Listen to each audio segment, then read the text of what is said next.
phone is shaking. Welcome back to my YouTube channel.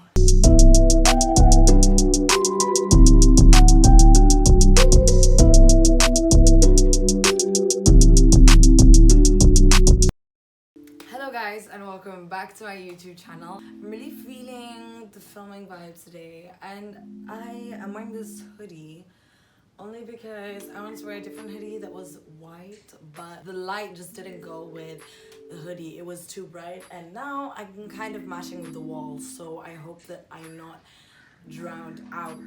Today I'm gonna be talking to you guys about my gap year, how that was for me, unpacking that a bit, what I did, what I've achieved, what I feel I should have done differently. I asked you guys on my Instagram if you had any questions about my gap year, so I'll be answering some questions from you guys too about the year as a whole. So yes, that's what we're gonna be discussing today.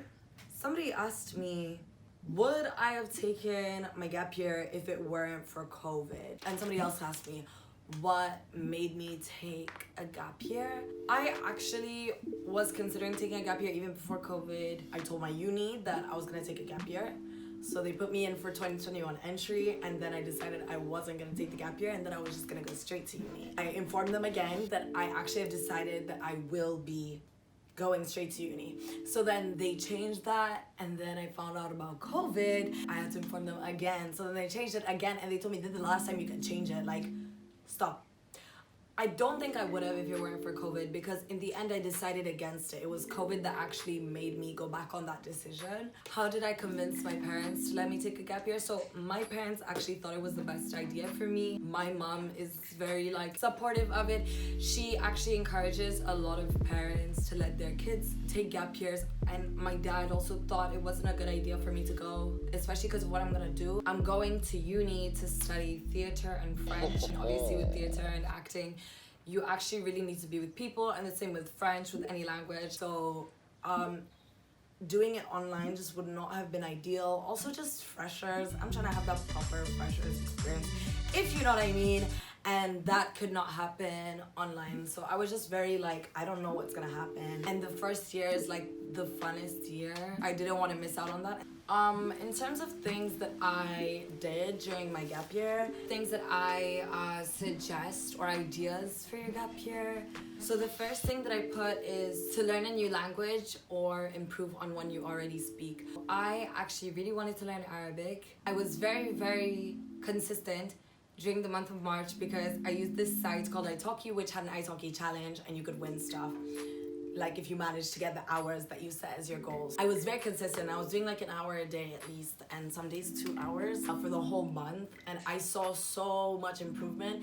That's something that if I were to do differently, I would have been more consistent after that as well. In March, I was able to, obviously I couldn't have a full-on conversation, but I was able to communicate a lot of things in Arabic. And now if you ask me about the things that I knew in March, for a lot of those things, I don't know how confident I will be in it. That is something that I would do differently, and that is something that I would suggest.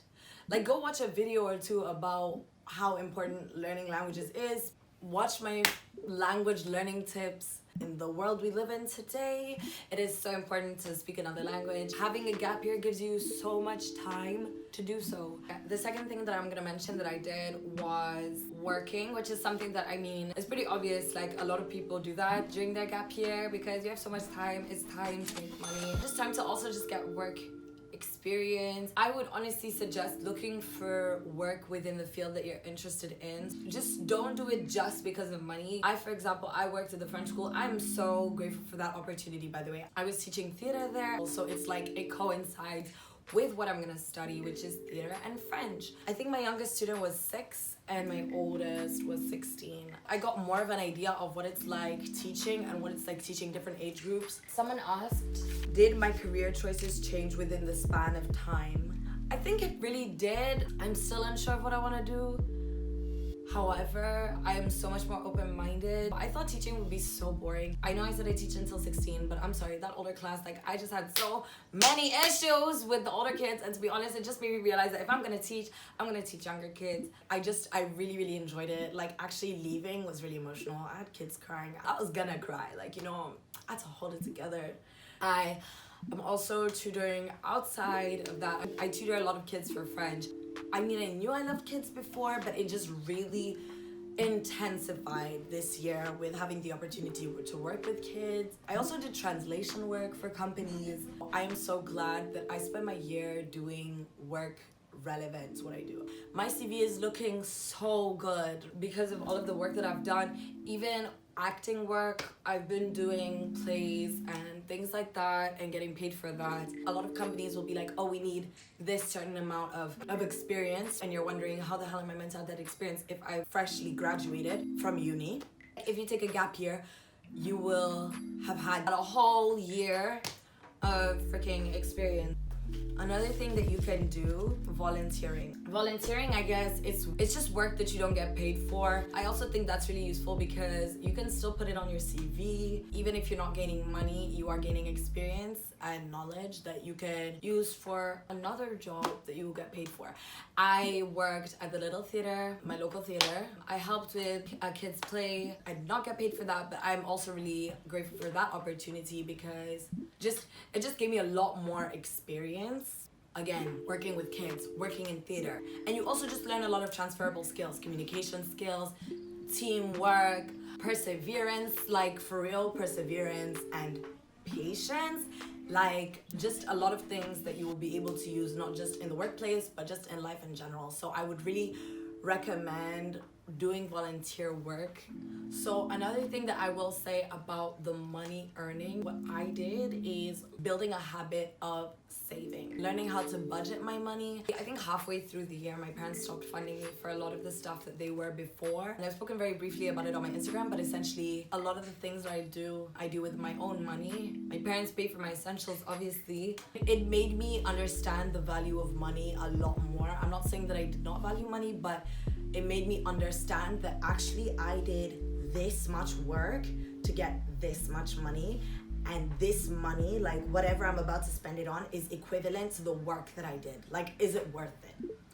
Is it really worth it? You know what I mean? It put money into perspective for me more. Also, I started a savings account. That is something that I would recommend doing for my year before summer. Everything that I got paid, I will put 50% into my savings account. Actually, now I have like quite a bit of money there that I intend on using to purchase a camera. So y'all are gonna be seeing my videos in HD quality, and yes, even when I spend my money and buy that camera, it's gonna be like, there's so much value in it. It's like, wow, I actually worked to be able to get this. You feel like you've achieved something. When I was saving the money, I didn't know what I was gonna spend it on. It's just mostly just to build the habit of saving, because I think even when I start a job like full-time, I would like to be putting a percentage into a savings account.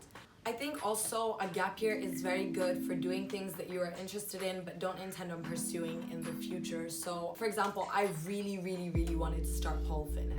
I really wanted to do pole dancing, and that's something that I got to do this year. I'm so glad that I found somewhere where I could learn, because that is something that I like dreamed. Like I was like, oh my god, that's so cool.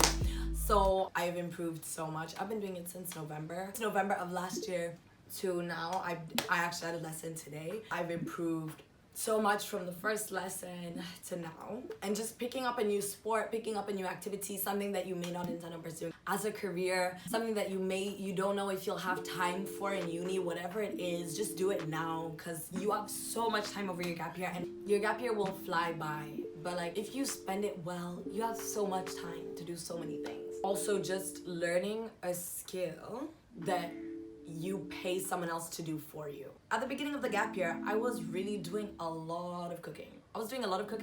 And I don't really do that now.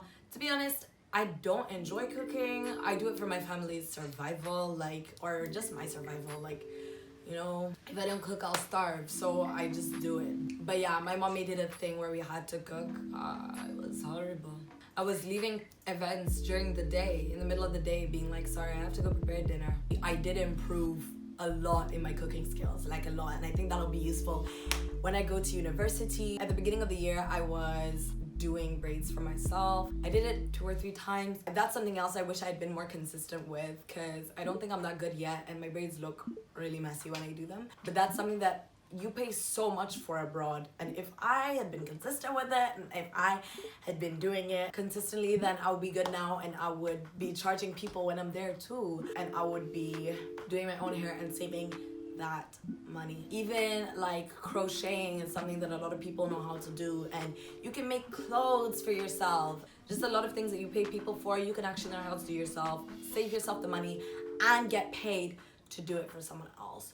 Another thing that you can do during your gap year is get your driving license. I got mine last July. It's something good to get. So that is the things I did.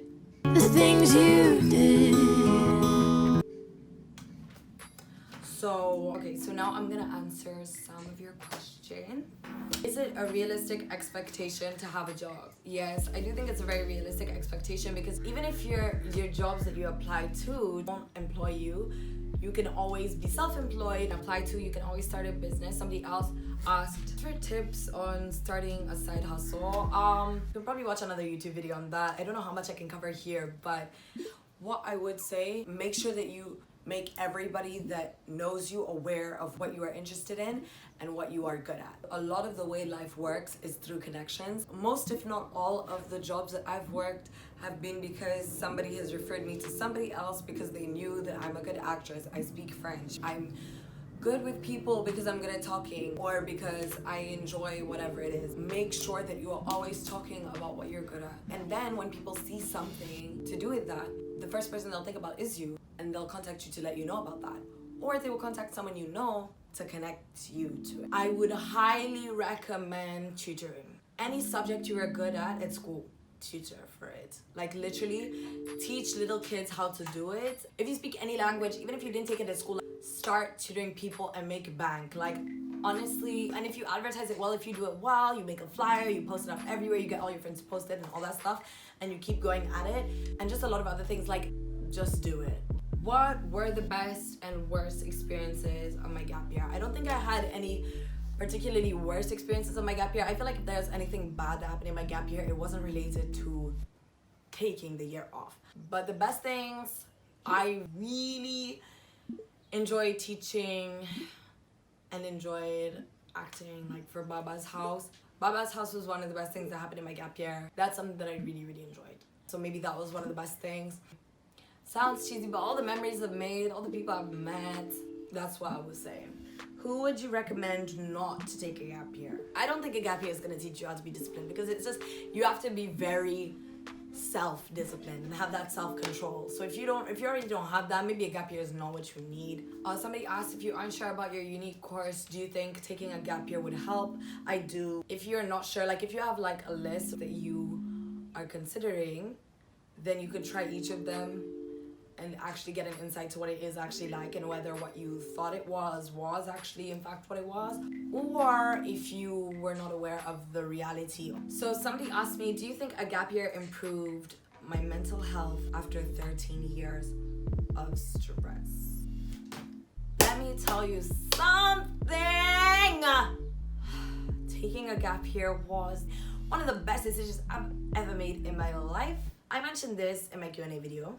I was not coping well towards the end of high school. I was really, really, really struggling with my mental health. Taking a gap year in between going to uni instead of just going straight there was the best decision I could have ever made. I'm so glad. If you are not sure about who you are yourself, your values, what you stand for, I would really recommend taking a gap year. I'm not saying that I was very uncertain of myself. There's just a lot of stuff that I tolerated at the beginning of the year that I wouldn't do now. I've learned the value of my time, of my presence, of my peace, of my happiness. Just being able to prioritize that.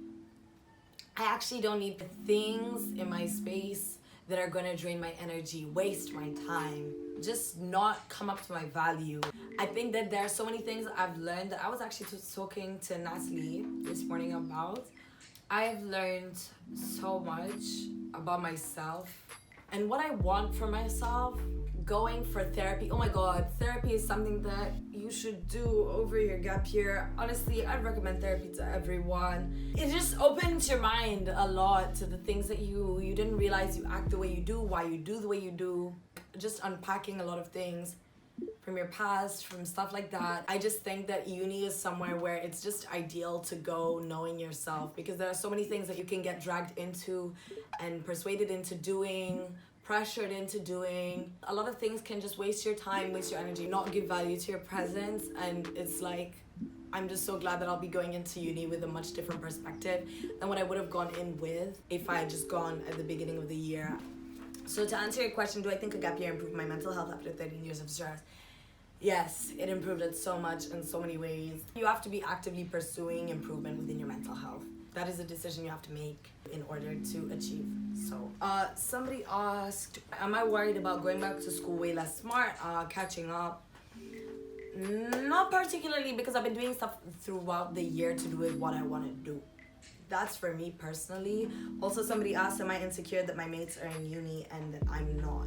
No, I'm not, because when you get to uni, apparently, people don't care, like, oh, you're first year, you're so young. I don't know, you're third year, you're so old. Also, a lot of people finished high school early. Some people finished high school late, went straight in, but were, you know, already old for the, like, general age and stuff like that. So I'm not insecure about that. Also, some of my friends took gap years. A lot of people who didn't take a gap year were like, I wish I did the same thing as you. Doing it online was just not ideal. So guys, that is the end of my video. I hope you enjoyed it. I hope it was insightful. I hope it was helpful for those who are considering taking a gap year, and it answered a lot of your questions and your worries. Yeah, I think that I would really recommend it to anyone considering it. So as usual, I'm wishing you a great day, week, month, year, and life. And you'll see me in my next video, which as usual should hopefully be sometime soon. Bye!